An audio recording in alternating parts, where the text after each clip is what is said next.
তানভীর, তুমি সবসময় এত চুপচাপ কেন? সবাই যখন হই হুল্লোড় করে তখন তুমি কোনায় বসে থাকো। চুপচাপ থাকলেই শান্তি পাই। হই হুল্লোড় করতে গেলেই মনে হয় নিজের সময়টা নষ্ট করছি। তাহলে কি জীবনটা শুধু বই পড়ে কাটাবে? বন্ধুত্ব, আড্ডা, আনন্দ এসব কি দরকার নেই? দরকার আছে, কিন্তু আমার কাছে আনন্দের ধরনটা আলাদা।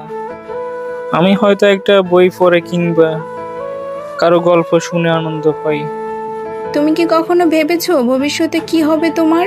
মানে জীবন নিয়ে তোমার পরিকল্পনা কি? আমি শিক্ষক হতে চাই, জ্ঞানের আলো ভাগ করে দিতে চাই। জানো, গ্রামের অনেক বাচ্চা এখনো পড়াশোনার সুযোগ পায় না। আমি চাই তাদের জন্য কিছু করতে। শিক্ষক? সবাই তো ডাক্তার, ইঞ্জিনিয়ার হতে চায়, তুমি আলাদা হলে?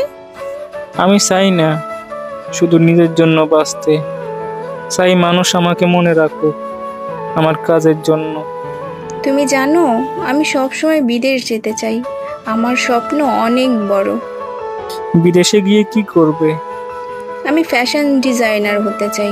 আমাদের দেশে এই সেক্টরটা তেমন গুরুত্ব পায় না। বাইরে গেলে হয়তো স্বপ্ন পূরণ হবে। তাহলে আমরা দুইজন দুই বিপরীত দিকের মানুষ। তুমি দূরে যেতে চাও, আর আমি চাই শিকড়ের কাছে থাকতে। হ্যাঁ, হয়তো তাই।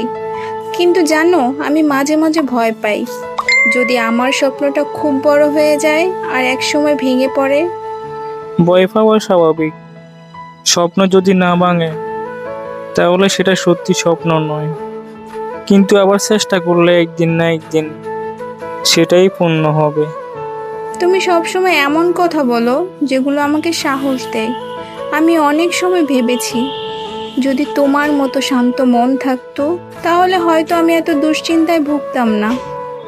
আর আমি অনেক সময় ভেবেছি, যদি তোমার মতো বড় স্বপ্ন দেখার সাহস থাকতো তাহলে হয়তো আমি আরো অনেক দূরে যেতে পারতাম। তাহলে আমরা কি একে অপরের অপূর্ণতা পূরণ করতে পারি? হয়তো তাই, তবে তার মানে এই নয় যে আমরা সব সময় একসাথে থাকব। আমাদের পথ আলাদা, কিন্তু শিকনটা একসাথে। তুমি ঠিকই বলেছ।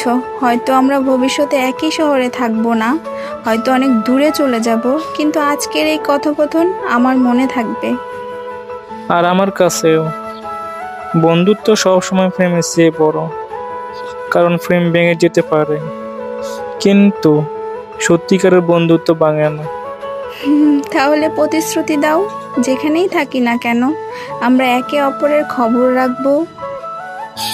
প্রতিশ্রুতি দিলাম। তো ভিডিওটি কেমন লাগলো অবশ্যই কমেন্ট করে জানাবেন। আর আমাদের চ্যানেলে নতুন হয়ে থাকলে অবশ্যই সাবস্ক্রাইব করে পাশে থাকবেন। ধন্যবাদ।